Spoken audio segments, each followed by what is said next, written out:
ठीक है, एक एक करके किसका किसका सेंटर ऑफ मास निकालने के लिए हम लोग देखे हैं। आपको ये सब रिजल्ट क्या करना पड़ेगा, याद करना पड़ेगा। ठीक है, जैसे एक एक करके मैं बनाते जाता हूँ।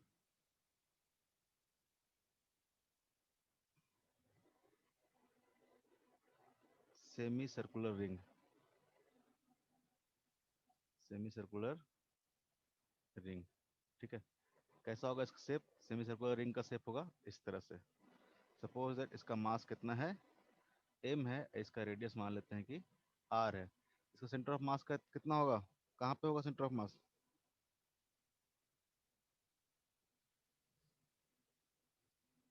कहाँ पे होगा, एक्स कोऑर्डिनेट तो इसका सेंटर पे ही होगा, और बाई कोऑर्डिनेट कितना होगा, टू याद आर है। By pi, very too good, pi by R. Two R by नहीं पाई, नहीं, two R by pi. Two R by pi. ठीक है, और क्या पढ़े थे। अच्छा, इसे मान लो कि कोई अगर ऐसा सेगमेंट रहे, ठीक है, ऐसा मान लो कि सेगमेंट रहे, ठीक है, जहाँ पे एंगल मान लो कि थीटा है, एंगल मान लो कि थीटा है, और इसका रेडियस कितना है, आर है, इसका मास क्या है, एम है। इसका अगर सेंटर ऑफ मास पूछे तो क्या होगा, बाई सी एम क्या होगा, एक्स तो क्या होगा, कहीं यही लाइन पे लाई करेगा, एक्स तो क्या होगा, जीरो ही होगा। सिर्फ बाई सी एम की बात करें कि बाई एक्सिस के लॉन्ग सिमेट्रिकल है तो एक्स एक्सिस बाई एक्सिस पे ही लाई करेगा। ठीक है, बाई एक्सिस पे ही लाई करेगा, तो इसका एक्स कोऑर्डिनेट तो जीरो ही होगा। अगर बाई सी एम की बात करेंगे तो क्या आएगा, आप याद कर सकते हो, ये होता है R sine theta by theta, R sine theta by theta. ठीक है, यहाँ से ये भी आ जाएगा, यहाँ से क्या आ जाएगा, ये भी आ जाएगा। इसे मान ले कि सेमी सर्कुलर हो गया, इसका मतलब कितना हो जाएगा, थीटा कितना हो जाएगा, पाई बाई टू। अगर इसमें बात करते हैं, इसमें कितना हो जाएगा, थीटा पाई बाई टू, कितना हो जाएगा, पाई बाई टू।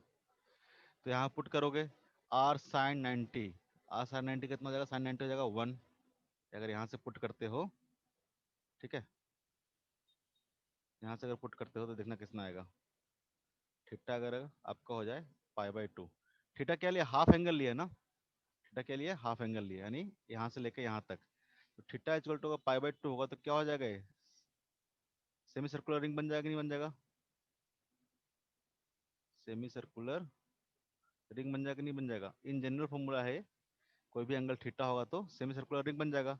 यहाँ से देखोगे तो बाई सी एम क्या आ जाएगा, यही आना चाहिए, R into sine of theta कितना हो जाएगा, pi by two divided by pi by two. Sine pi by two कितना हो जाएगा, 1 हो जाएगा, ये कितना हो जाएगा, two R by pi, two R by pi. आप इसको याद रखोगे। ठीक है, कोई अगर सेगमेंट ऑफ रिंग रहेगा, सेगमेंट ऑफ रिंग रहेगा, तो उसका सेंटर ऑफ मास अगर निकालना होगा, इस तरह से फॉर्मूला क्या रखोगे, आप याद रखोगे। ठीक है, हर चीज़ का डेरिवेशन नहीं करना है अपने को, ज़रूरत नहीं है। ठीक है, लेकिन याद रखना सारा फॉर्मूला, सारा फॉर्मूला क्या है, याद रखना है। ठीक है, उस तरह से बोले डिस्क रहेगा, कोई अगर डिस्क रहेगा, नोट करते चलना, अगर नोट करना है तो नोट करते चलना। ठीक है, जिनको भी नोट करना होगा कॉपी में लिखोगे तभी ज़्यादा याद रहेगा, कॉपी में लिखते चलना। ठीक है, तभी आपके पास कम से कम, क्योंकि हम नीचे कर देंगे तो फिर ऊपर जाएंगे नहीं, तो आप नोट करना चाहोगे तो नोट करते चलना। ठीक है, ये सारे फॉर्मूला हैं। अगर मान लो कि डिस्क रहे, ठीक है, सेमी सर्कुलर डिस्क रहे, या फिर इसको बोलते हैं सिंपल हाफ डिस्क। ठीक है, रेडियस अगेन आर, इसका मास कितना है, एम है, इसका सेंटर ऑफ मास कितना आएगा, बाई सी एम। ये भी कल शायद लिखवाए थे, याद रखेंगे इसका, ये आता है 4 लिखता हूँ तो पाई क्यों लिखा रहा है, 4 r/3 पाई। सेंटर से यहाँ से कहाँ पे होगा, 4 r/3 पाई के डिस्टेंस पे होगा। ठीक है, 4 r/3 पाई के डिस्टेंस पे होगा। ठीक है, ये सब आपको याद रखना है, सबका फॉर्मूला है। एक ऐसा है डिस्क है, डिस्क मतलब क्या होता है, मास क्या होगा, पूरे में डिस्ट्रीब्यूटेड होगा। मास क्या होगा, पूरे में डिस्ट्रीब्यूटेड होगा। ठीक है, रिंग में क्या था, तो रिंग क्या था, सिर्फ यहाँ से यहाँ तक मास था। इसमें क्या होगा, मास क्या होगा, पूरे में डिस्ट्रीब्यूटेड होगा। सेंटर ऑफ मास इस तरह से याद करके रखना है आपको। ठीक है, अगर उस तरह से मान लो कि सेक्टर ऑफ डिस्क आ जाए, सेक्टर ऑफ डिस्क आ जाए, मतलब इस तरह से कुछ डिस्क है, कुछ पार्ट ऑफ डिस्क है। ठीक है, कुछ पार्ट ऑफ डिस्क है। अगेन रेडियस आर, मास कितना है इसका, एम है। इस केस में सेंटर ऑफ मास कितना होगा, ये भी फॉर्मूला आपको याद रखना है। ये सब है आप याद रखना, इसलिए एक साथ लिख रहा हूँ। ठीक है, ताकि आपको याद रहे। बाई सी एम कितना आ जाएगा, कहीं जरूरत पड़ेगा तो आप इसको यूज कर लेंगे। ठीक है, तो होता है two R sine theta by, two R sine theta by three theta, two R sine theta by three theta. यहाँ भी अगर थीटा इज इक्वल टू क्या हो जाए, थीटा इज इक्वल टू अगर आप मान के चलो पाई बाई टू हो जाए, तो क्या हो जाएगा, सेक्टर ऑफ डिस्क किसमें कन्वर्ट हो जाएगा, हाफ डिस्क में। सेक्टर ऑफ डिस्क कितना हो जाएगा, हाफ डिस्क में। ये बात सुनना आ रही है, थीटा अगर पाई बाई टू हो जाए, थीटा अगर पाई बाई टू हो जाए तो कैसा हो जाएगा, ऐसा हो जाएगा पूरा।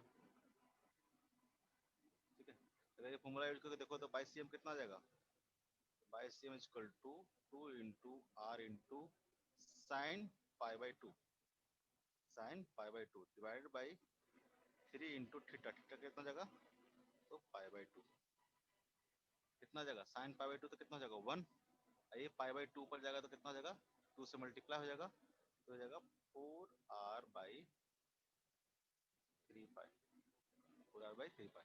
तो आप ये भी फॉर्मूला बस याद रखोगे तो अपने आप ये निकल जाएगा। उस तरह से अगर ये फॉर्मूला याद रखोगे तो अपने आप इसके ऊपर वाला फॉर्मूला आ जाएगा।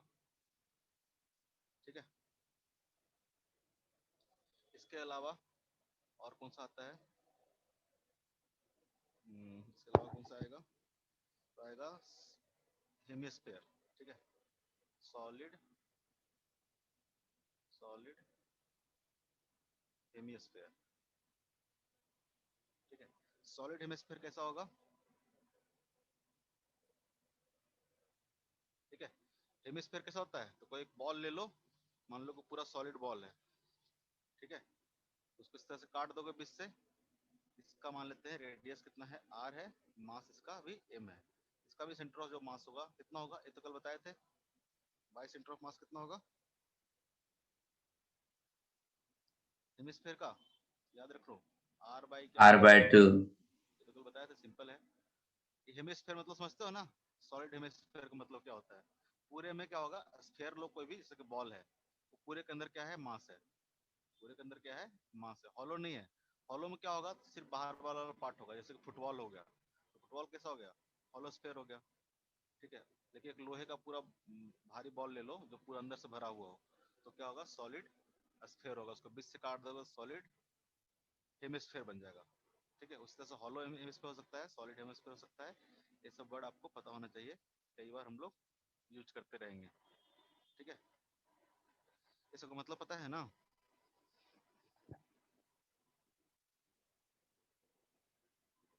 सॉलिड, सॉलिड हेमिस्फेयर का आर बाई टू नहीं होगा, सॉरी सॉरी, सॉलिड हेमिस्फेयर का हॉलो हेमिस्फेयर का होगा, सॉलिड का कौन होगा, हो जाएगा हॉलो का, हॉलो का। ठीक है, सॉलिड क्या होगा फिर, three by eight R. Very good, ये तो बताया नहीं, कहाँ से याद कर लिए, बताए थे कल। बताए हैं सर। बताया थे। उसका भी शेप क्या होगा, ऐसा ही होगा, लेकिन अंदर से क्या रहेगा, पूरा फिल रहेगा। पूरे का मास क्या है, एम है, रेडियस क्या है, आर है। यहाँ से क्या आ जाएगा, बाई सी एम क्या आ जाएगा, तो यहाँ पे लिखे तो गलत क्या नहीं बोला फिर, थ्री आर बाई एट हो जाएगा, थ्री आर बाई एट हो गया। और किसका कुछ बताए थे, और कौन सा बच गया, कौन। हाँ कोन का। ठीक है,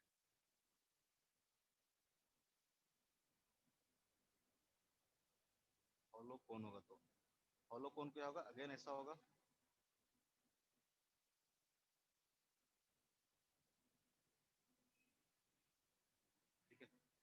हाइट मान लेते हैं h है, रेडियस मान के चलते हैं r है, इससे कोई फर्क नहीं पड़ेगा। तो इसका जो सेंटर ऑफ मास होगा क्या होगा, बाई सी एम क्या होगा, सी ओ एम कर लोगे सबको, बाई सी ओ एम कितना होगा, इसका बताए थे कि अगर आप हॉलो का क्या बताए थे, शायद सॉलिड का बताए थे हम h/4, ठीक है। यहाँ से देखोगे हॉलो का कितना होगा, इसका होता है h/3, h/3 कल से बताए थे, सॉलिड का बताए थे, ठीक है। सॉलिड कौन जो होगा तो, सॉलिड कौन जो होगा तो, ठीक है, उसका क्या हो जाएगा h/4। ये सब आप क्या करोगे, इतना डाटा आप याद रखोगे। सॉलिड मतलब पूरे में क्या होगा, मास होगा, ठीक है। इसका हाइट अगर h है, बाई सी ओ एम क्या होगा h/4। कहाँ से डिस्टेंस ले रहे हैं, ये सब भी याद रखना, यहाँ से डिस्टेंस ले रहे हैं, यहाँ से ऊपर की ओर, यहाँ से ऊपर की ओर, यहाँ भी इससे ऊपर की ओर, ठीक है। सबके सेंटर से यहाँ से ऊपर की ओर, ऊपर से मत ले लेना, ठीक है। इसमें भी इस पॉइंट से ले रहे हैं, ठीक है, इसमें भी इस पॉइंट से ले रहे हैं,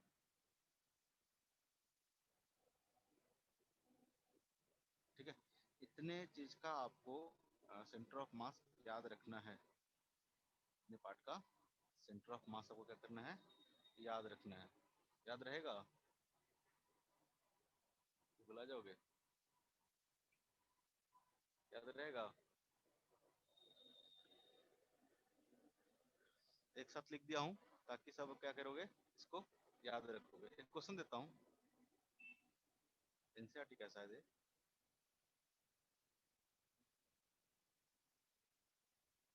एल शेप का क्या है, लेमिना है, ठीक है। एल शेप का लेमिना है, जिसमें आपको दे रखा है कि ये जो लेंथ है 1 मीटर है, ये जो लेंथ है 1 मीटर है, ये जो लेंथ है 1 मीटर है, ठीक है। ये जो लेंथ है 1 मीटर है, कहाँ से कहाँ तक, तो यहाँ से लेके यहाँ तक, ठीक है। उसी तरह से एक टोटल लेंथ दे रखा है आपको 2 मीटर, टोटल लेंथ दे रखा है आपको 2 मीटर, ठीक है। इस तरह से रखा हुआ है, इसको आप x मान सकते हो, इसको आप y मान सकते हो, ठीक है। और दिया हुआ है, ठीक है, कि मास ऑफ द लेमिना, ठीक है, पूरा एल शेप का लेमिना है, उसका दिया हुआ है मास, टोटल मास दे रखा है आपको 3 kg, टोटल मास दे रखा है आपको 3 kg, ठीक है। और यूनिफॉर्म है, लेमिना क्या है, यूनिफॉर्म है, ठीक है।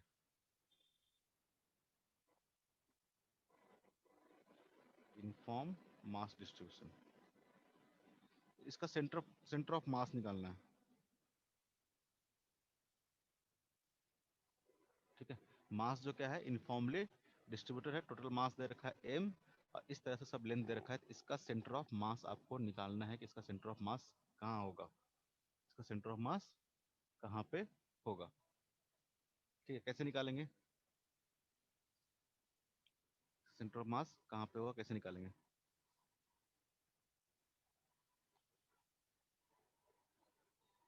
बताओ।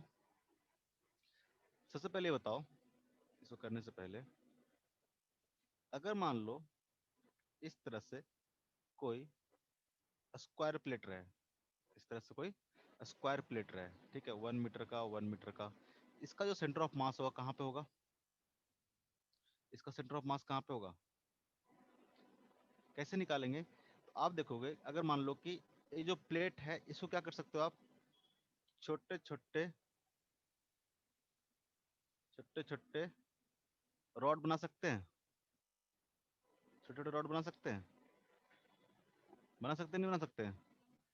इस रॉड का यस अगर सर। सेंटर ऑफ मास देखोगे तो क्या होगा, यहाँ पे सेंटर पे होगा, इसका सेंटर ऑफ मास देखोगे तो क्या होगा, सेंटर पे होगा, इसका सेंटर ऑफ मास देखोगे तो यहाँ पे होगा, इसका यहाँ पे होगा, यहाँ पे होगा।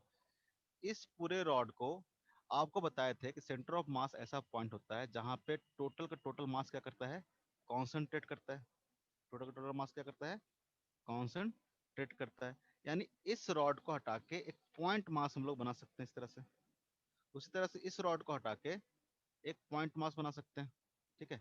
इस सबसे नीचे वाले रॉड को हटा के एक पॉइंट मास बना दिया, फिर इसको हटा के एक पॉइंट मास क्रिएट किया, इस तरह से करते जाएंगे तो क्या होगा, हर एक पॉइंट को, हर एक रॉड के अकॉर्डिंग एक क्या आ जाएगा, पॉइंट मास आता जाएगा।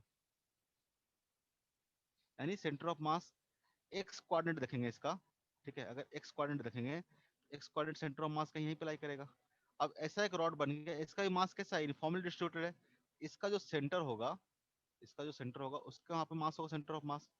यानी अगर पूरे स्क्वायर प्लेट का देखा जाए तो जो सेंटर होगा वहीं पे क्या होगा, इसका सेंटर ऑफ मास होगा कि नहीं होगा, वहीं पे सेंटर ऑफ यस सर। मास होगा। तो अगर मान लो, इसको हम कई तरीके से कर सकते हैं, जैसे कि 1 मीटर हो गया, 1 मीटर हो गया, इसको मान लो कि हम 3 स्क्वायर प्लेट बना देते हैं, ठीक है। आप रेक्टेंगल भी ले सकते हो, स्क्वायर भी ले सकते हो, कि एक इतना बड़ा रेक्टेंगल ले लिया, इतना बड़ा स्क्वायर ले लिया, हम 3 स्क्वायर प्लेट बनाते हैं, ठीक है। अगर इस स्क्वायर प्लेट का देखोगे, सबसे जो लास्ट में है, इस वाले स्क्वायर प्लेट का देखोगे, एरो दिखता है ना, यस सर। और अभी एरो दिख रहा है क्या, मूव करता हुआ दिख रहा है एरो, अभी नहीं दिख रहा, मूव नहीं कर रहा है, हाँ अब दिख रहा है। ठीक है। इस प्लेट का जो सेंटर ऑफ मास होगा वो कहाँ पे होगा, इसके सेंटर पे होगा, क्योंकि 1 मीटर 1 मीटर, ये भी कितना हो जाएगा 1 मीटर, ये भी कितना हो जाएगा 1 मीटर, ठीक है। बेसिकली क्या हो गया, 3 स्क्वायर प्लेट बन गया, 3 स्क्वायर प्लेट बन गया। इसका सेंटर ऑफ मास क्या होगा, यहाँ पे होगा। इस वाले रेक्टेंगुलर प्लेट का, सॉरी स्क्वायर प्लेट का सेंटर ऑफ मास कहाँ पे होगा, यहाँ पे होगा। और इसका जो सेंटर ऑफ मास होगा वो कहाँ पे होगा, यहाँ पे होगा।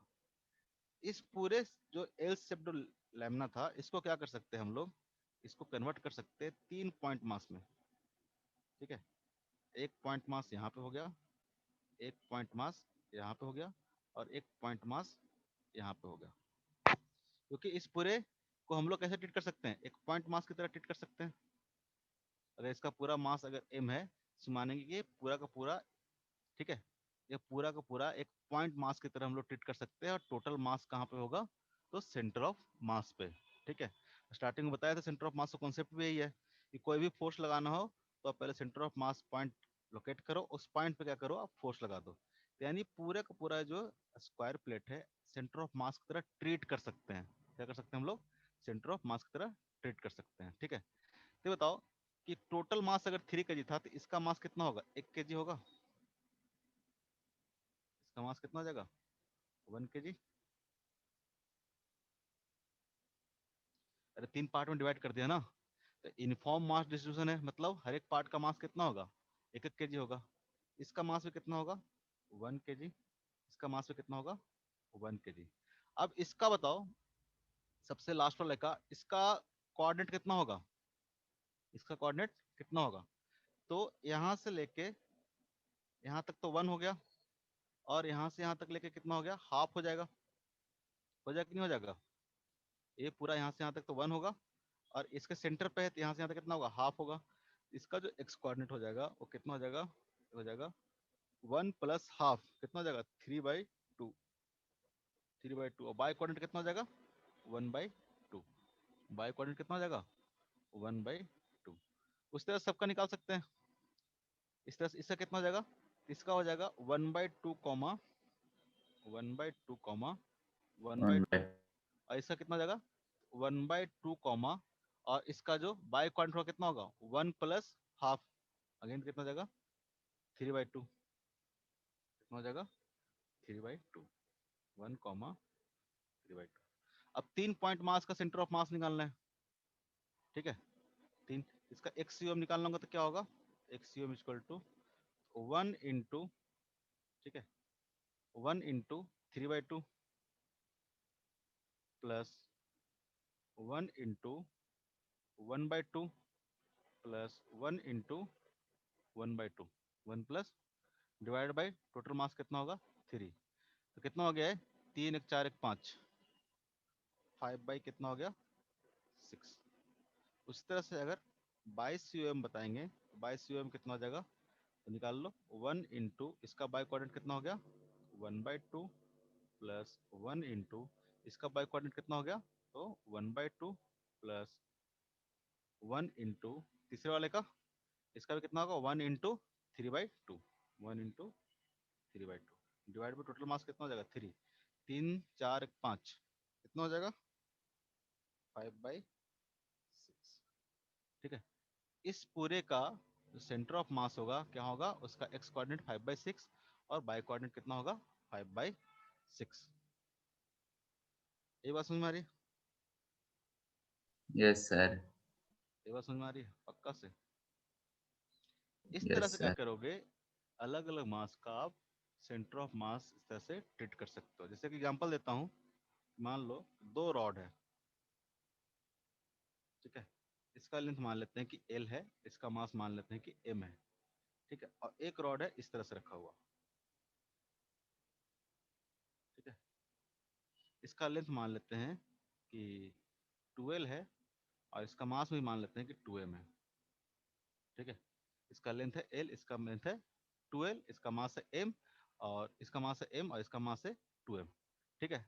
अब पूछे कि अगर ये ओरिजिन है तो इसका सेंटर ऑफ मास क्या होगा, इस कंबाइंड सिस्टम का सेंटर ऑफ मास क्या होगा, कैसे निकालेंगे, तो निकाल के बताओ।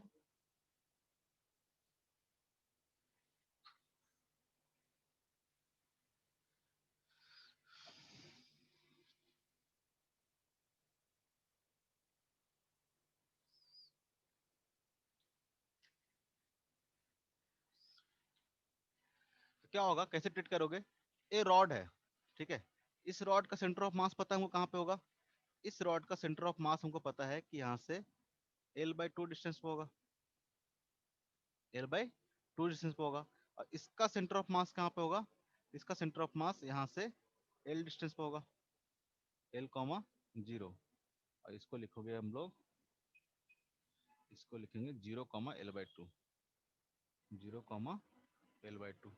बेसिकली क्या करोगे, इसको आप इस तरह स्ट्रेट करोगे, ठीक है, एक पॉइंट मास जिसका मास है M कितना डिस्टेंस पे है, 0, L/2, 0, L/2, और एक पॉइंट मास है जिसका मास है कितना 2m, जो कि कितना डिस्टेंस पे है, तो L डिस्टेंस पे है, ठीक है, L डिस्टेंस पे है। ये बात समझ में आ रही है?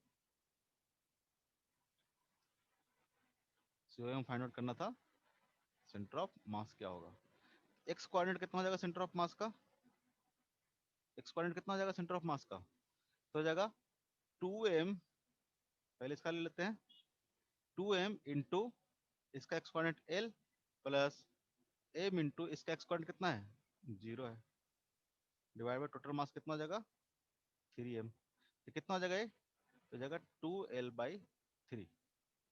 उस तरह से अगर बाई सीओएम की बात करें, बाई सीओएम की बात करें तो कितना आ जाएगा, तो 2m मल्टीप्लाई बाई इसका बाई कोऑर्डिनेट कितना हो गया 0 प्लस इसका m इंटू बाई कोऑर्डिनेट कितना हो गया L डिवाइडेड बाई 3m, कितना आ जाएगा ये, तो हो जाएगा L/3, L/3। तो जो सेंटर ऑफ मास है उसका कोऑर्डिनेट कितना हो जाएगा, सेंटर ऑफ मास का कोऑर्डिनेट हो जाएगा, एक्स कोऑर्डिनेट हो जाएगा 2L/3 एंड बाई कोऑर्डिनेट हो जाएगा L/3, ठीक है, L/3। इस तरह से किसी कॉम्बिनेशन ऑफ सिस्टम रहे, ठीक है, 2 या 3 रिजिड बॉडी रहे और पूछे कि सेंटर ऑफ मास क्या होगा, तो आप निकाल सकते हैं इस तरह से सेंटर ऑफ मास क्या होगा, कुछ भी दे सकता है, कुछ भी दे सकता है, समझ में आ रहा है? Yes sir.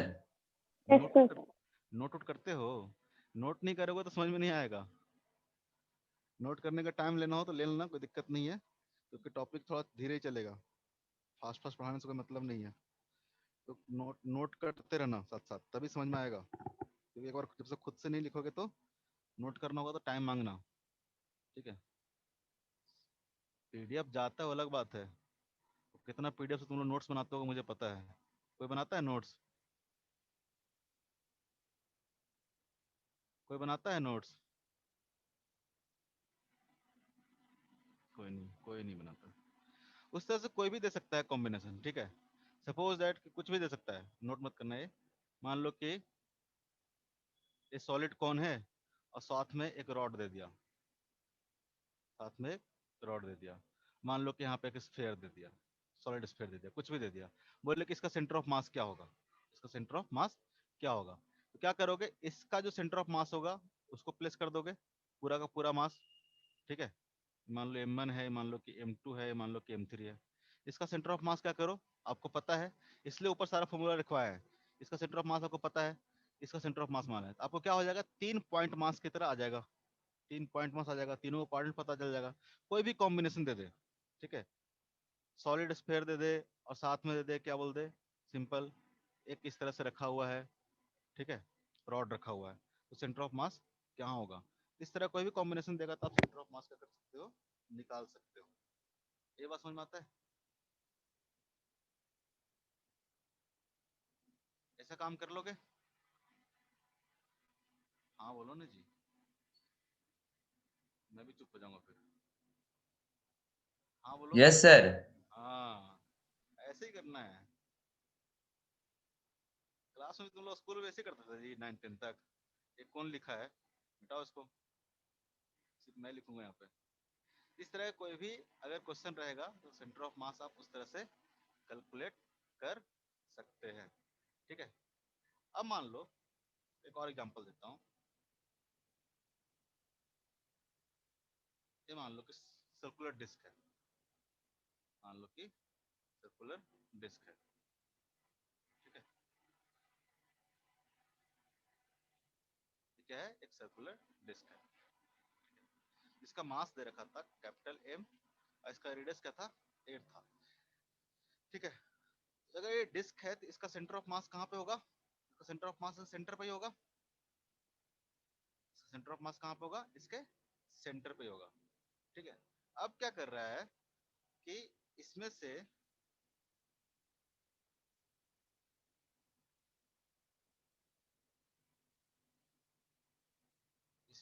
इतना पार्ट क्या कर रहे हैं, कट कर रहे हैं।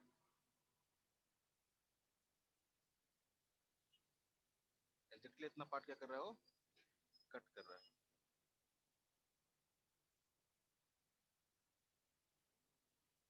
और कट करके हटा दिया इसको, कट करके हटा दिया। ठीक है, तो पूछता है कि फाइंड सेंटर ऑफ मास। ठीक है, इतना पार्ट क्या किया हो, रिमूव कर दिया है। ठीक है, तो रिमूव करने के बाद जो पार्ट बचा, यानी कौन सा पार्ट बचा होगा, तो जो रिमेनिंग पार्ट होगा, पोर्शन होगा, वो क्या होगा, ऐसा होगा।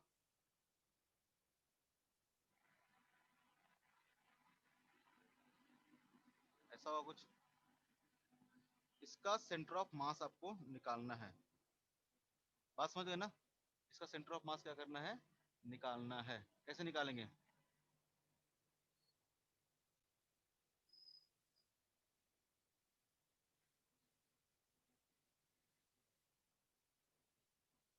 फाइंड सेंटर ऑफ मास कैसे निकालेंगे, कैसे निकालेंगे।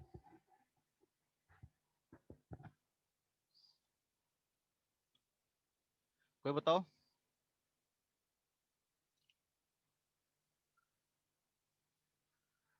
इस तरह का अगर कहीं से कुछ हटा दिया, कोई चाहे स्क्वायर है, मान लो, ठीक है, कोई स्क्वायर ही है। ठीक है, और यहाँ से बोले कि आपको इतना पार्ट हटा दिया गया। ठीक है, इतना पार्ट आपको हटा दिया गया, तो जो रिमेनिंग पार्ट है उसका सेंटर ऑफ मास निकालो। कैसे निकालोगे, कैसे निकालोगे, कोई बताएगा, कोई आइडिया। किसी के दिमाग में कुछ आ रहा है खुरफाती आइडिया कि सर ऐसे कर देते हैं, चाहे वैसे कर देते हैं, किसी के दिमाग में।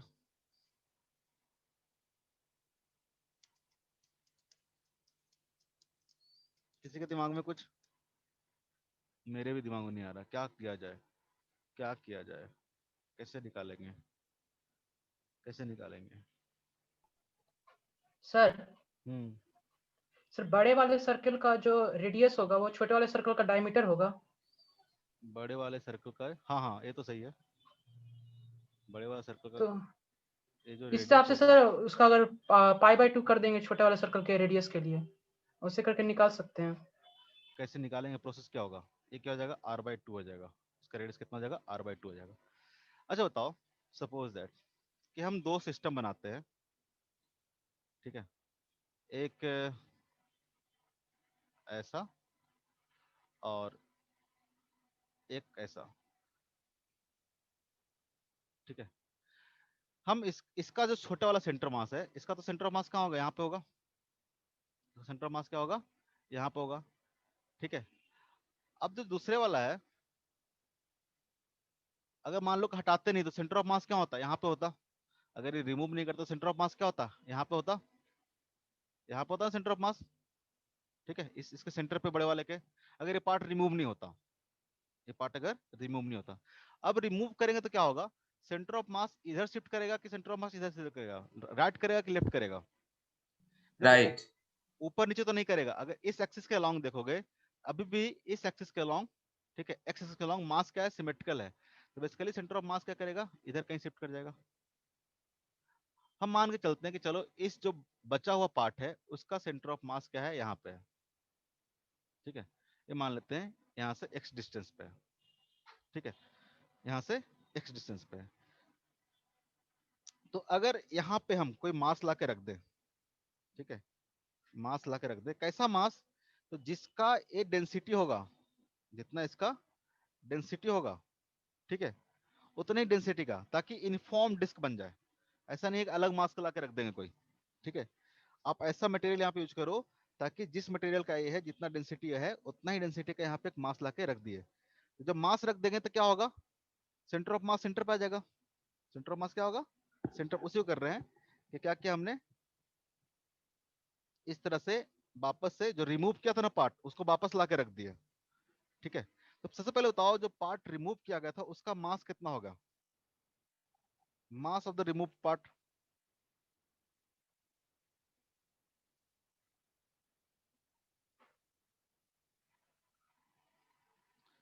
टेढ़ा क्यों हो जा रहा है, मास ऑफ रिमूव्ड पार्ट। ठीक है, इसका मास कितना होगा, तो टोटल मास कितना था, टोटल मास था m, टोटल मास था m, और मास किस में डिस्ट्रीब्यूट था, एरिया में। एरिया कितना होगा इसका, इसका एरिया हो जाएगा पाई आर स्क्वायर। इसका मास निकालना है, इसका मास, तो मास पर यूनिट एरिया मल्टीप्लाई बाय इसका एरिया कर दो। इसका एरिया कितना हो जाएगा, pi into r by two का स्क्वायर। ये कितना हो जाएगा, तो हो जाएगा पाई से पाई कैंसिल हो जाएगा, आर स्क्वायर से आर स्क्वायर कैंसिल हो जाएगा, और नीचे कितना हो जाएगा, तो हो जाएगा m बाई फोर, m/4। यानी जो पार्ट हटाया गया है, जो पार्ट हटाया गया है, ठीक है, जो पार्ट हटाया गया है उसका जो मास होगा, उसका मास m डैश इक्वल टू कितना हो जाएगा, कैपिटल m/4 के बराबर होगा, कैपिटल m/4 के बराबर होगा। सपोज दैट हटाने के बाद इसका सेंटर ऑफ मास यहाँ पे आ गया। अब इसको हम लोग क्या किए, वापस से ऐड कर दिए। तो बेसिकली क्या होगा, एक कॉम्बिनेशन ऑफ दो पार्ट हो जाएगा। एक ये पार्ट हो गया आपका ये छोटा वाला, जिसका सेंटर ऑफ मास हमको पता है। ठीक है, और ये जो रिमेनिंग पार्ट है उसका सेंटर ऑफ मास मान लीजिए यहाँ पे x डिस्टेंस पे है। ठीक है, तो इस कंबाइंड सिस्टम का जो सेंटर ऑफ मास होगा, इस दोनों को कंबाइंड कर दोगे तो सेंटर ऑफ मास क्या होगा, यहीं पे होगा, ओरिजिन पे। यानी अगर हम बात करते हैं एक्सियोम की बात, एक्सियोम कितना होगा, जीरो। एक्सियोम क्या होगा, जीरो। अगर किसका बात कर रहे हैं तो पूरा, पूरा डिस्क की बात कर रहे हैं। ठीक है, पूरा अगर डिस्क की बात करें हम लोग, सेंटर ऑफ मास क्या रहेगा, ओरिजिन पे रहेगा। पूरा अगर डिस्क की बात करेंगे तो सेंटर ऑफ मास क्या रहेगा, ओरिजिन पे रहेगा। ठीक है, इसमें हम लोग अब क्या कर रहे हैं, तो क्या होगा, X C M equal to zero equal to इसका मास, इसका मास हो जाएगा m/4। ठीक है, इसका मास हो जाएगा m/4 इंटू इसका, इसके जगह पे क्या करोगे, एक पॉइंट मास कंसीडर कर सकते हो ना, यहाँ पे इसको कंसीडर कर लें कैसा, एक पॉइंट मास है यहाँ पे, एक पॉइंट मास है यहाँ पे। इसका मास कितना हो गया, इसका मास हो गया m/4, इसका मास कितना हो जाएगा, तो 3m/4। ये हमारा सेंटर हो गया 0,0। तो यहाँ से इसका सेंटर ऑफ मास का डिस्टेंस कितना हो जाएगा, इसका हो जाएगा r/2, और इसका हमने मान लिया है x, इसका मान लिया हमने x।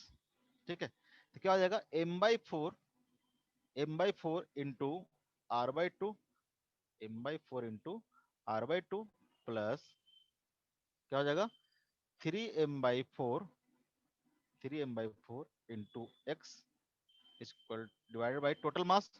टोटल मास कितना हो जाएगा, m/4 प्लस 3m/4, तो आना ही m ही आना है, m/4 प्लस 3m/4, तो कितना हो जाएगा एम से एम तो क्या हो जाएगा, कैंसिल आउट हो जाएगा, या m/4 ही कैंसिल कर दो, m/4 क्या करो, कैंसिल कर दो।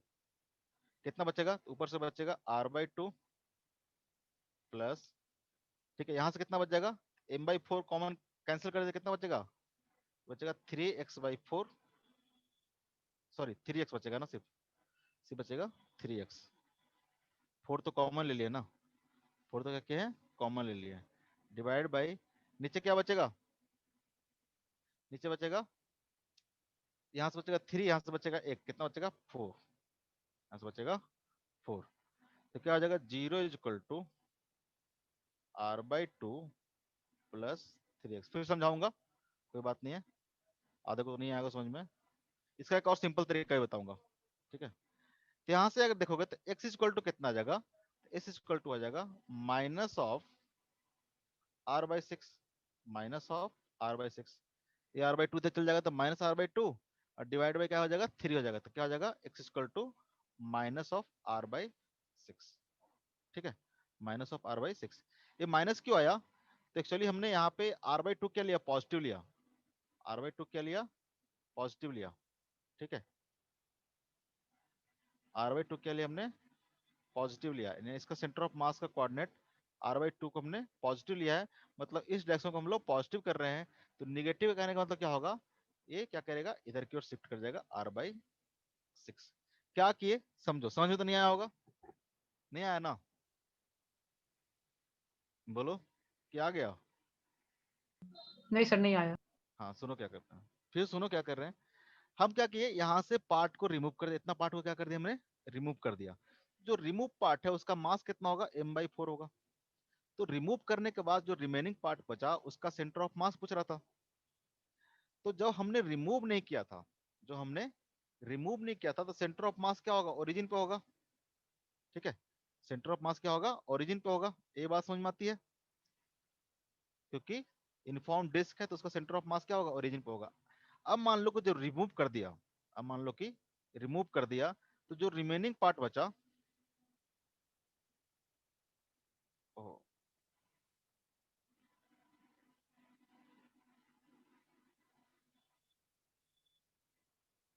जो रिमेनिंग पार्ट बचा, रिमेनिंग पार्ट कैसा बचा होगा, तो इतना बचा होगा, ध्यान से देखना,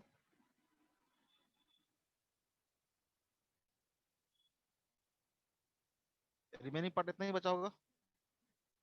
हम इसका सेंटर ऑफ मास मान लेते हैं, कि मान ले कि सेंटर ऑफ मास क्या होगा, यहाँ से x डिस्टेंस शिफ्ट होके यहाँ पे इसका सेंटर ऑफ मास है, यहाँ पे इसका सेंटर ऑफ मास है, ठीक है। जो रिमेनिंग पार्ट बचा, इसको हटाने के बाद जो रिमेनिंग पार्ट बचा उसका सेंटर ऑफ मास मान लिया कि कहाँ पे है, इस पॉइंट पे है, ठीक है। तो इसी का निकालना था, रिमेनिंग पार्ट का सेंटर ऑफ मास निकालना था। अगर हम दोनों को कंबाइन करके चले, ठीक है, दोनों को कंबाइन करके चले, कि मान लेते दो अलग अलग बॉडी ट्रीट कर रहे हैं, दो अलग अलग बॉडी ट्रीट कर रहे हैं, एक बॉडी इस तरह से सर्कुलर बॉडी है, और एक जो रिमेनिंग बॉडी है दूसरा बॉडी है, ठीक है। तो सर्कुलर बॉडी है उसका मास कितना आ गया, m/4, जो रिमेनिंग बॉडी है उसका मास कितना हो जाएगा, 3m/4। तो इस बॉडी का, ठीक है, जो हटाया बॉडी है उस बॉडी का सेंटर ऑफ मास क्या होगा, तो ओरिजिन पे होगा, इसके यहाँ पे होगा, ठीक है। यानी ये पॉइंट को बता दिए कहाँ से होगा, तो जो सेंटर है उससे r/2 डिस्टेंस पे होगा, उससे r/2 डिस्टेंस पे होगा। और जो रिमेनिंग पार्ट है उसका सेंटर ऑफ मास मान लेते हैं कि यहाँ से x डिस्टेंस पे है, यही काम किए हम लोग। तो इसका सेंटर ऑफ मास अगर यहाँ माने तो इसका पूरे का पूरे को क्या कर सकते हैं, एक पॉइंट मास की तरह यहाँ पे ट्रीट कर सकते हैं, और इस पूरे को यहाँ पे पॉइंट मास की तरह ट्रीट कर सकते हैं। लेकिन इस दोनों को कंबाइंड करके तुमको पता नहीं सेंटर ऑफ मास कहाँ होगा, इस दोनों को कंबाइंड करने के बाद सेंटर ऑफ मास क्या होगा, ओरिजिन पे होगा।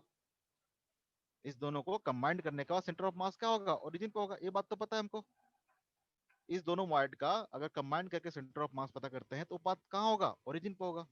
इसी कॉन्सेप्ट को हमने क्या किया, यूज किया है, कि एक जो सिस्टम है इस दोनों को मिला के सेंटर ऑफ मास निकालते हैं, ठीक है। हमको ये नहीं पता है इसका कहाँ पे है, इसको हमने एक्स मान लिया, ठीक है, इस वाले को हमने एक्स मान लिया, लेकिन पता है ना कि इस दोनों सेंटर का, सॉरी इस दोनों पार्ट का सेंटर ऑफ मास निकालेंगे तो क्या आएगा, 0,0। हमने निकाला कि इस दोनों का centre of mass 0,0, x coordinate कितना होगा, 0, यहाँ से पुट कर दिया। इसका सेंटर ऑफ मास कितना हो जाएगा, m/4, ठीक है, into r/2 plus m/4 into इसका देखोगे तो एक्स कोऑर्डिनेट कितना आ जाएगा, इस कोऑर्डिनेट आ जाएगा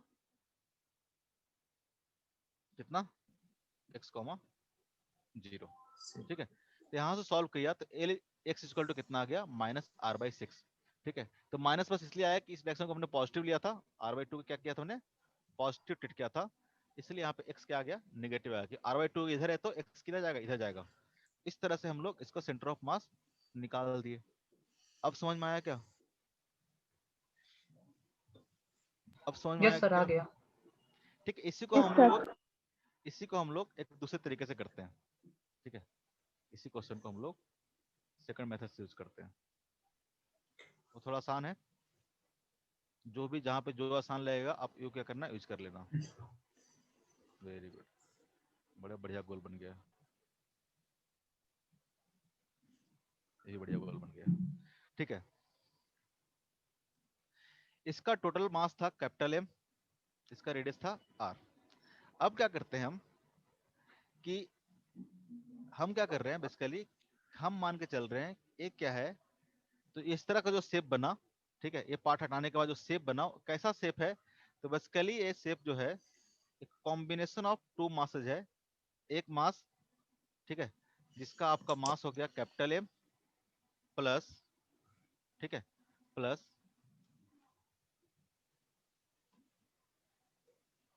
एक ऐसा शेप हो गया जिसका मास हो गया -m/4। हम क्या कर रहे हैं, एज्यूम करके चल रहे हैं कि एक कैपिटल एम, एक -m/4 मास को क्या कर रहे हैं हम, कंबाइन कर रहे हैं।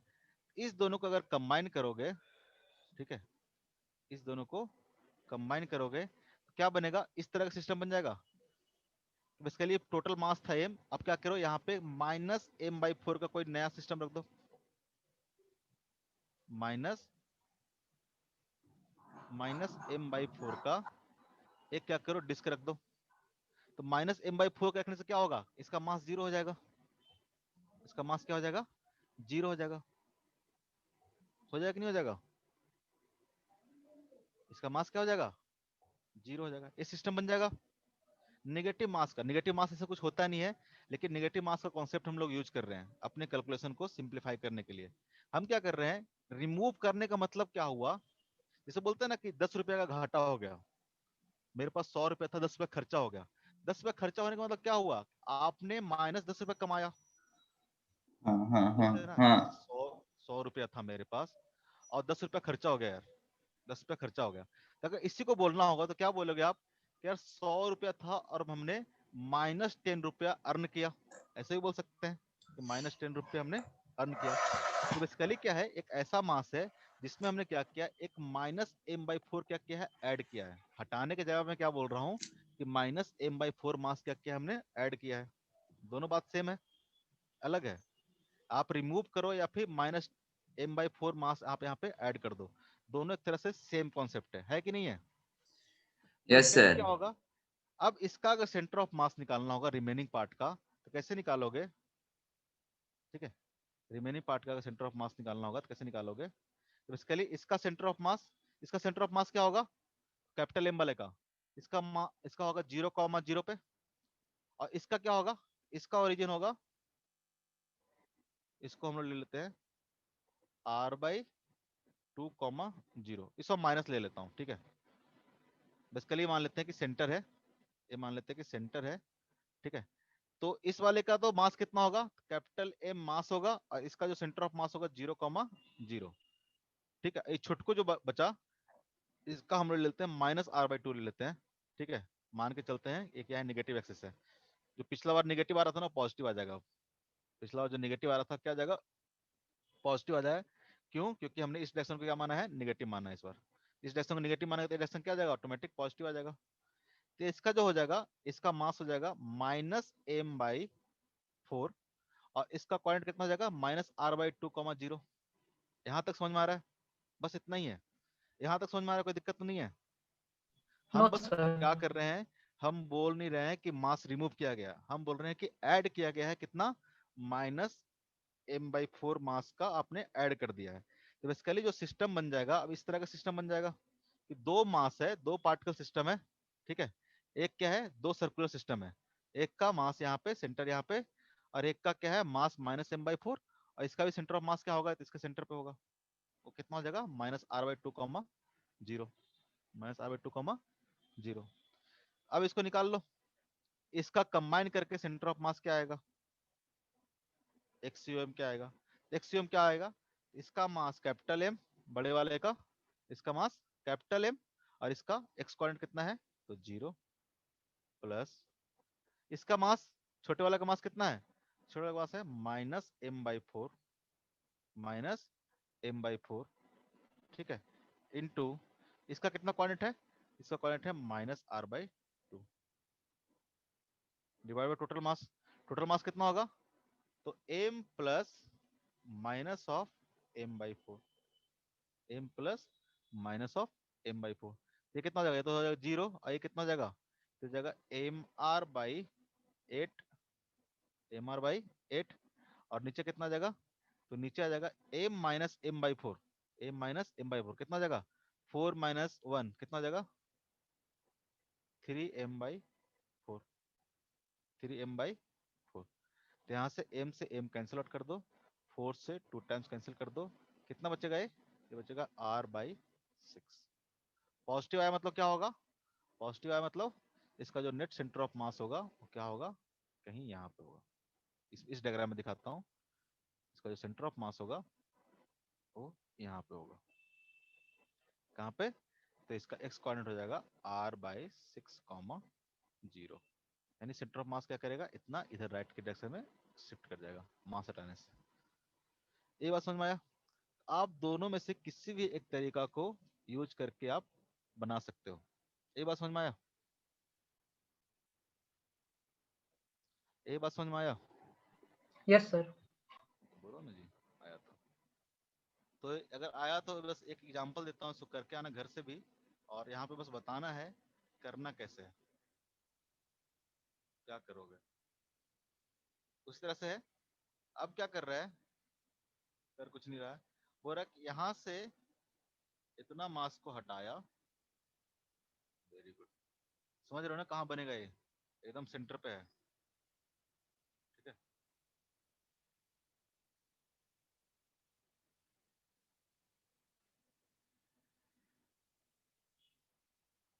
और इधर क्या किया, इसको पुट कर दिया, वहां से हटा के इधर क्या किया, इसको पुट कर दिया, थोड़ा सा बड़ा होगा, इसको थोड़ा सा बड़ा कर लेते हैं। क्वेश्चन समझ में आया क्या है, बढ़िया डायग्राम बन गया, कैसा लग रहा है जी, ठीक है, यहाँ से क्या किया है, यहाँ से रिमूव किया है, ठीक है, यहाँ से इस पार्ट से रिमूव करके यहाँ पे क्या किया है, इसको रख दिया गया है, ठीक है, यहाँ पे रख दिया गया है, तब इस सिस्टम का सेंटर ऑफ मास कितना होगा,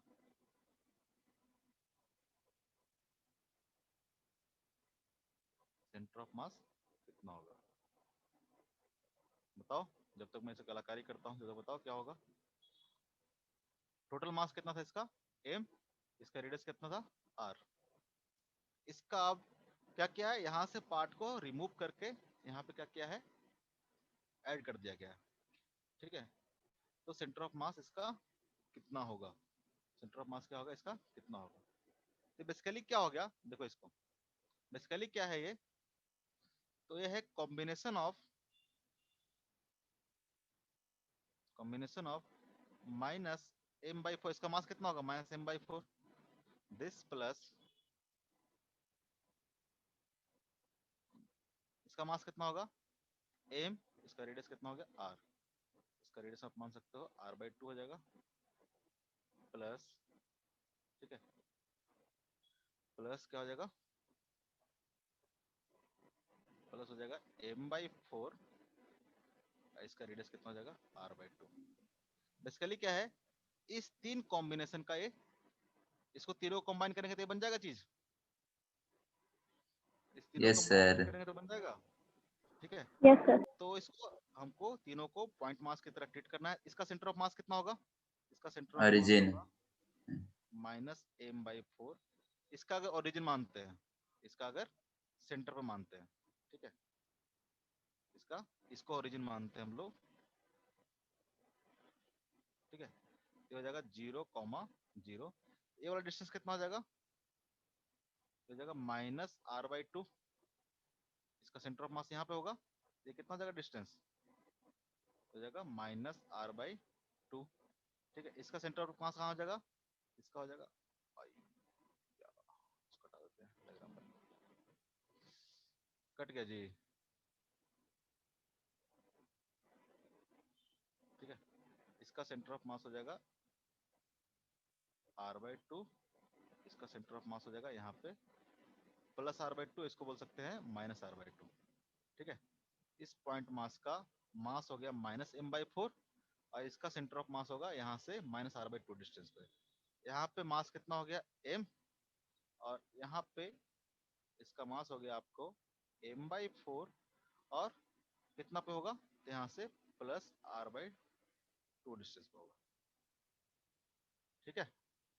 अब क्या करो, इस तीनों को कंबाइंड करके जो निकालेगा सेंटर ऑफ मास, वही क्या होगा, इसका सेंटर ऑफ मास होगा कि नहीं होगा,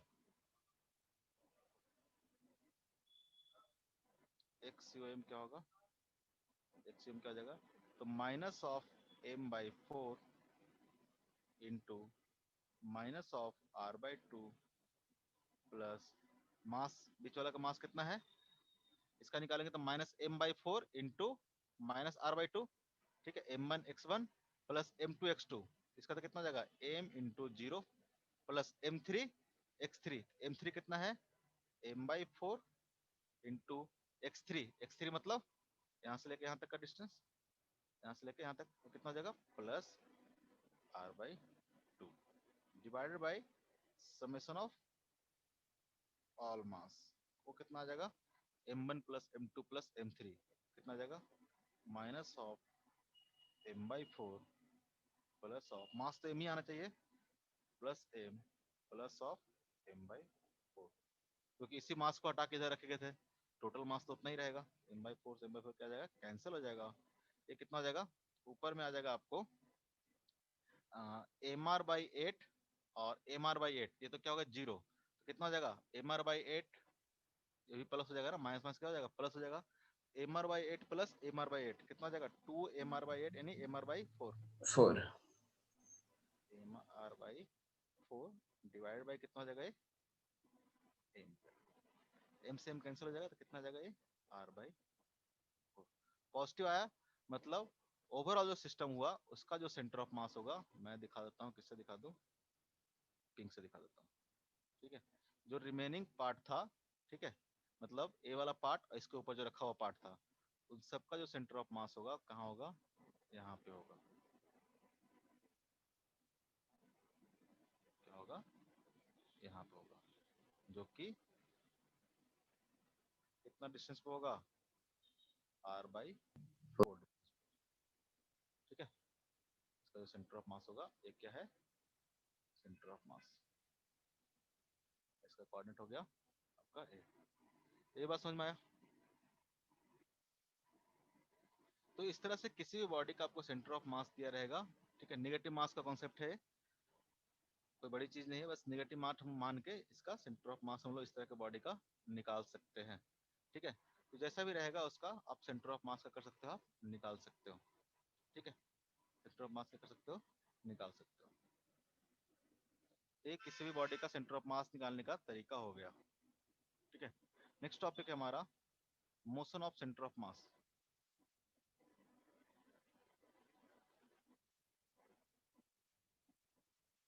मोशन ऑफ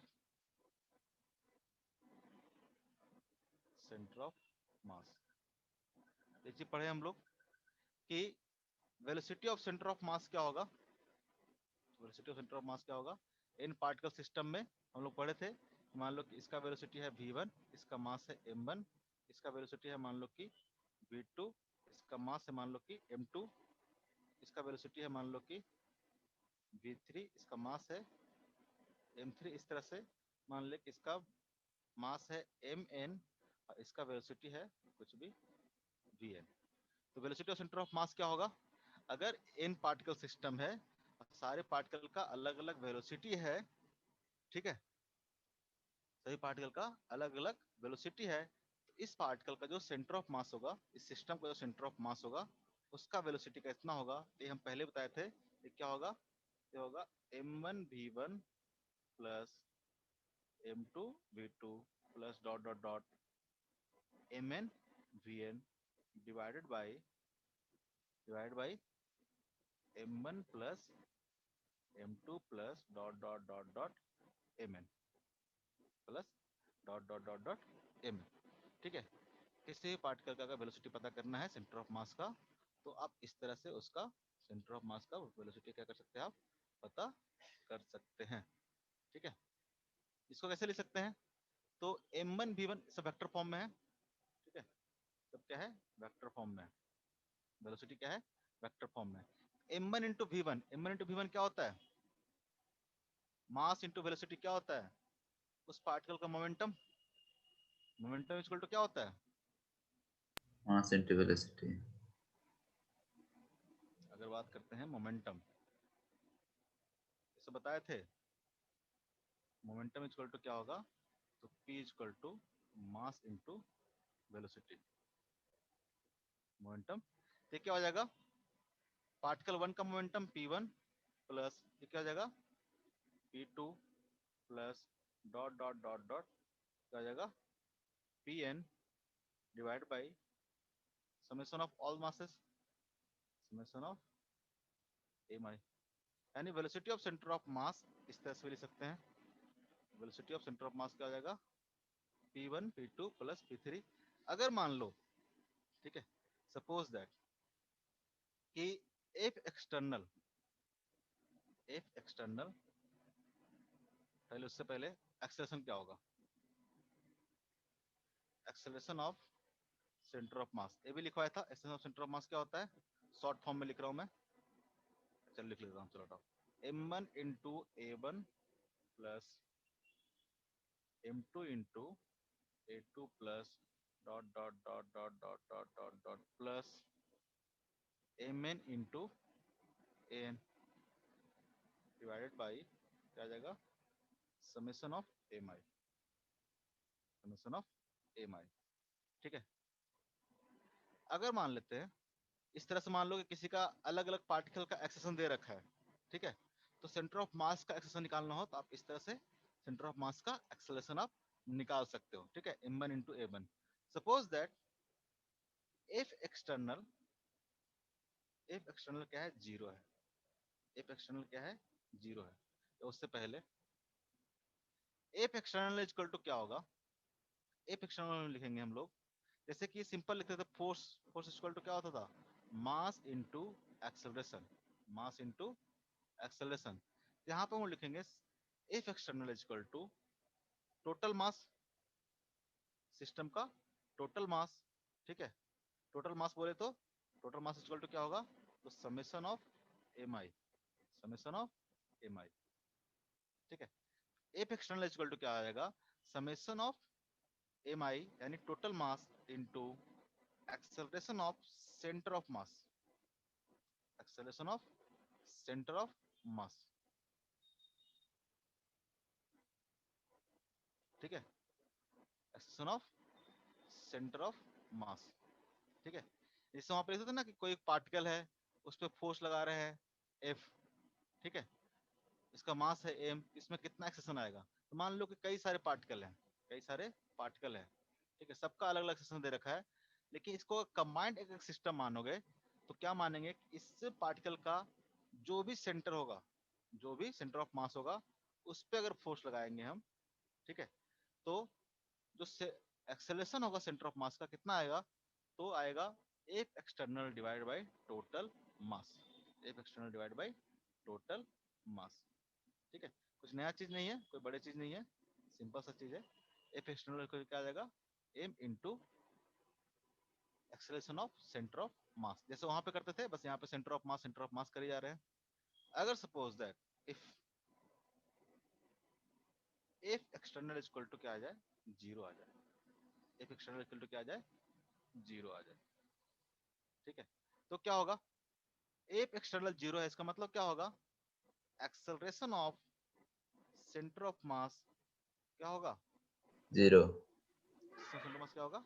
0। जैसे वहां पे फोर्स इक्वल टू 0 है तो कोई भी एक्सेशन नहीं आएगा। अगर acceleration of centre of mass 0 है, इसका मतलब क्या हुआ? दिस इंप्लाइज दैट कि velocity of centre of mass क्या होगा? Velocity of centre of mass क्या होगा? अरे एक्सेशन 0 है तो मतलब क्या होगा वेलोसिटी? कांस्टेंट। वेलोसिटी क्या होगा? कांस्टेंट। वेलोसिटी क्या होगा? कांस्टेंट। ठीक है, यानी अगर कोई भी फोर्स नहीं लग रहा हो, कोई भी फोर्स अगर नहीं लग रहा हो, तो पार्टिकल का जो सेंटर ऑफ मास का वेलोसिटी है वो क्या रहेगा? कांस्टेंट रहेगा। क्या रहेगा? Constant constant. रहेगा। ठीक है, यहीं से आएगा हमारा law of conservation of linear momentum. Law of conservation of linear momentum. ठीक है, कैसे आएगा? तो अभी हम ऊपर पढ़ के आए हैं कि velocity of centre of mass, velocity of centre of mass equal to होता है summation of P I. P I मतलब क्या है? सबका लीनियर मोमेंटम का summation divided by total mass. Total mass. ठीक है, यहाँ से बोल सकते हैं कि summation of P I equal to V C O M into M. V C O M into M. हाँ। ठीक है, एम जहाँ पे क्या है? एम है आपका summation of M I. Summation of M I total mass. Total mass. और पी आई क्या होगा? तो लीनियर मोमेंटम ऑफ 10 मिनट बाद।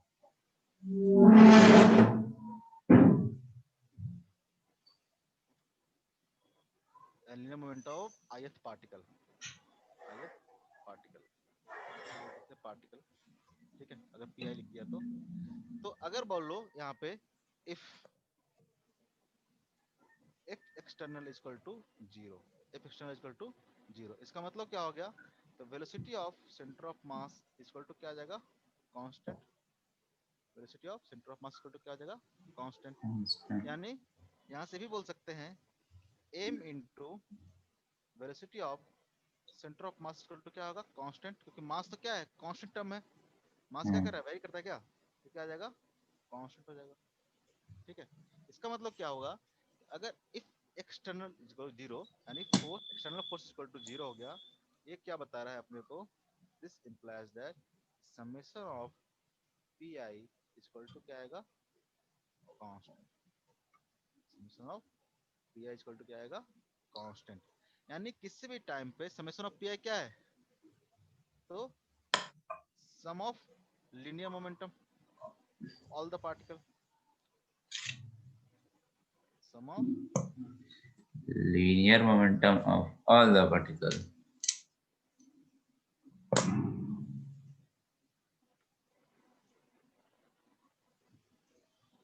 इक्वल टू क्या आ जाएगा? कांस्टेंट। ये क्या है? Law of conservation of linear momentum. Law of conservation of linear momentum. ठीक है, law of conservation of linear momentum आपको याद होगा, Newton second law of motion में पढ़े थे। ठीक है, वहां पे थोड़ा बहुत पढ़े थे क्या होता है। बोला था कि कोई भी अगर फोर्स अगर किसी पार्टिकल पे 0 लग रहा है, किसी पार्टिकल पे फोर्स अगर 0 लग रहा है, तो उसका जो मोमेंटम होता है, लीनियर मोमेंटम क्या होता है? कंजर्व रहता Cons. है। कंजर्व मतलब चेंज नहीं Cons. करेगा, जो पहले था वह भी अभी भी रहेगा। तो वहां पे एक पार्टिकल पे देख रहे थे हम लोग। ठीक है, यहाँ पे अगर मान लो कि नंबर ऑफ पार्टिकल्स है 3 4 5 10 जितना भी है। ठीक है, लेकिन उसका जो सेंटर ऑफ मास पे अगर कोई भी फोर्स नहीं लग रहा है, सेंटर ऑफ मास पे कोई भी फोर्स नहीं लग रहा है, तो उसका लीनियर मोमेंटम क्या रहेगा? कंजर्व रहेगा। सिंपल सा एग्जांपल वहां भी दिए थे, यहाँ भी देते हैं, टाइम भी कम इसलिए। सपोज दैट दो पार्टिकल है। ठीक है, एक का मास है m1 और इसका जो स्पीड है मान लेते हैं कि u1 है। ठीक है, मान लेते हैं कि u1 है। दूसरा पार्टिकल है, ठीक है, उसका मास मान लेते हैं कि m2 है और इसका जो इनिशियल स्पीड है u2 है। उसका जो इनिशियल स्पीड है u2 है। पहले तो बताओ कि इसका सेंटर ऑफ मास का वेलोसिटी कितना होगा? वेलोसिटी ऑफ सेंटर ऑफ मास, इस दोनों का कंबाइंड का जो सिस्टम होगा उसका वेलोसिटी कितना होगा, तो कितना हो जाएगा, तो m1 into u1 plus m2 into u2 divided by m1 plus m2, m1 plus m2, ठीक है, m1 प्लस m2, ठीक है। अगर मान लेते हैं कि 1 मीटर पर सेकंड है, तो मान लेते हैं कि 2 मीटर पर सेकंड है, तो मान लेते हैं कि 1 kg है, तो मान लेते हैं कि 2 kg है। इसका कितना जाएगा सेंटर ऑफ मास का वेलोसिटी, सेंटर ऑफ मास का वेलोसिटी कितना आ जाएगा, तो 1 into 1 plus 2 into 2 divided by कितना जाएगा 1 प्लस 2, ठीक है। 4 1 5 5 बाई 3, 5 बाई 3 मीटर पर सेकंड आ गया, ठीक है। अब मान लो कि ये पार्टिकल जाके इससे क्या करता है, कोलाइड कर जाता है, इससे पार्टिकल जाके क्या करता है, कोलाइड कर जाता है, ठीक है। कोलिजन रूल देखेंगे नेक्स्ट क्लास में, बस अभी थोड़ा सा इन्फॉर्मेशन दे रहा हूँ कि चल कोलिजन देखेंगे बाद में हम लोग, ठीक है, अभी रहने दो। तो इस तरह से क्या होगा, वेलोसिटी ऑफ, क्योंकि बहुत कम टाइम बचा है, 4 मिनट ही बचा है, वेलोसिटी ऑफ सेंटर ऑफ मास अगर निकालना होगा तो इस तरह से निकाल दो। इसका मतलब क्या होगा कि इस पार्टिकल का जो भी सेंटर होगा, सेंटर ऑफ मास होगा, ठीक है, वो कितना स्पीड से मूव कर रहा होगा, सेंटर ऑफ मास मूव कर रहा होगा 5 बाई 3 मीटर पर सेकंड से, ठीक है। इससे का एग्जांपल देता हूँ, छोटा सा एग्जांपल है, छोटा सा एग्जांपल, ठीक है। एक पार्टिकल मान लो सपोज दैट मूव कर रहा है 3 मीटर पर सेकंड से अलोंग एक्स एक्सिस, ठीक है। इसका मास है m1 इक्वल टू मान लेते हैं 1 kg, ठीक है। एक पार्टिकल है जो 3 मीटर पर सेकंड स्क्वायर से मूव कर रहा है इधर की ओर, ठीक है। कोई पार्टिकल, पार्टिकल 2 है जिसका मास मान लेते हैं m2 इक्वल टू है 2 kg, और ये मूव कर रहा है सपोज दैट 4 मीटर पर सेकंड से अलोंग दिस, अलोंग दिस। तो सेंटर ऑफ मास का स्पीड क्या होगा बताओ तो,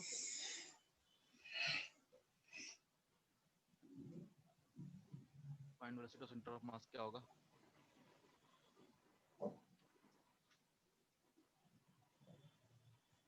बताओ 11 क्या होगा, तो m1, ठीक है, वेलोसिटी m1 इंटू v1। अब v1 क्या है, तो वेक्टर फॉर्म में लिखना होगा ना, वेक्टर फॉर्म में लिखना होगा। v1 कितना जाएगा, तो जाएगा 3 i कैप, 3 i कैप होगा, 3 i cap plus m2, m2 into v2, v2 कितना होगा, तो v2 कितना है, तो 4 j कैप, डायरेक्टली मल्टीप्लाई मत कर देना, ये सब क्या है, वेक्टर फॉर्म में है। ये सब वेलोसिटी क्या था, वेक्टर फॉर्म में था, यहाँ पे डायरेक्ट मल्टीप्लाई किए क्योंकि वन डायमेंशनल में था, दोनों पॉजिटिव तो दोनों निगेटिव तो दोनों पॉजिटिव, जो भी रहेगा, ठीक है। एक ही डायरेक्शन मूव कर रहा था, ठीक है, एक ही डायरेक्शन में मूव कर रहा था, इसलिए हमने क्या किया, सिंपल इस तरह से ले लिया। यहाँ पे क्या करेंगे, वेक्टर फॉर्म में लेंगे, यहाँ क्या करेंगे, वेक्टर फॉर्म में लेंगे, divide by m1 plus m2, m1 plus m2, m1 कितना हो जाएगा 1 इंटू 3 आई कैप प्लस 2 इंटू 4 कितना हो जाएगा, 2 इंटू 4 कितना हो जाएगा 8 जे कैप डिवाइडेड बाई कितना हो जाएगा 3, डिवाइड कितना हो जाएगा, इसका जो वेलोसिटी ऑफ सेंटर ऑफ मास होगा कितना होगा, तो आई कैप प्लस 8/3 जे कैप, 8/3 जे कैप, ठीक है, 8/3 जे कैप। उससे मान लो कोई पार्टिकल है जिसका वेलोसिटी दे रखा है इधर की ओर, ठीक है, 2 आई कैप प्लस 3 जे कैप, इसका मान लेते हैं मास m1 इक्वल टू मान लेते हैं 1 kg है, और दूसरा पार्टिकल है जिसका वेलोसिटी दे रखा है आपको, ठीक है, v2 equal to minus of 4 J cap, minus of 4 J cap, इसका मास है m2 इक्वल टू मान लेते हैं 2 kg, और तीसरा पार्टिकल है m3, इसका मास है सपोज दैट ये जे कैप नहीं आई कैप, ये क्या होगा आई कैप, ये मान लेते हैं माइनस ऑफ 4 जे कैप है, माइनस ऑफ 4 जे कैप है, इसका भी मास मान लेते हैं कि कितना है m3 इक्वल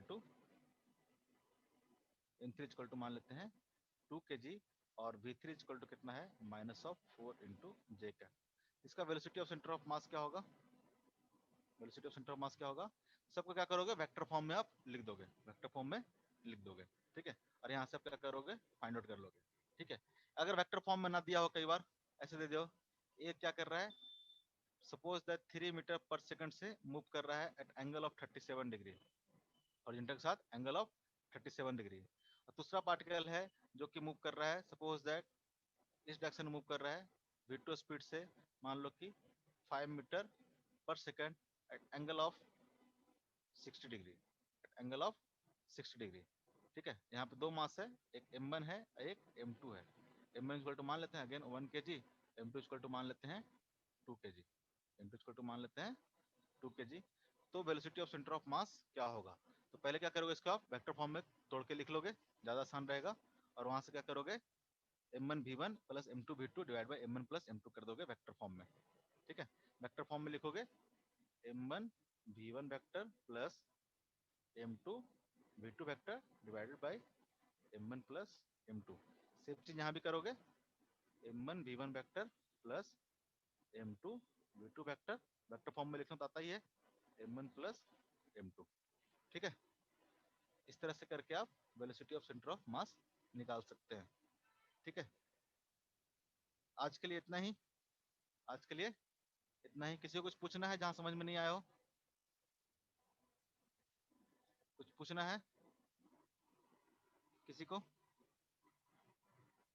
नहीं, किसी को नहीं पूछना है तो बढ़िया है। ठीक है, नेक्स्ट क्लास में हम लोग कोलिजन पढ़ेंगे और law of conservation of linear momentum पढ़ेंगे। ठीक है।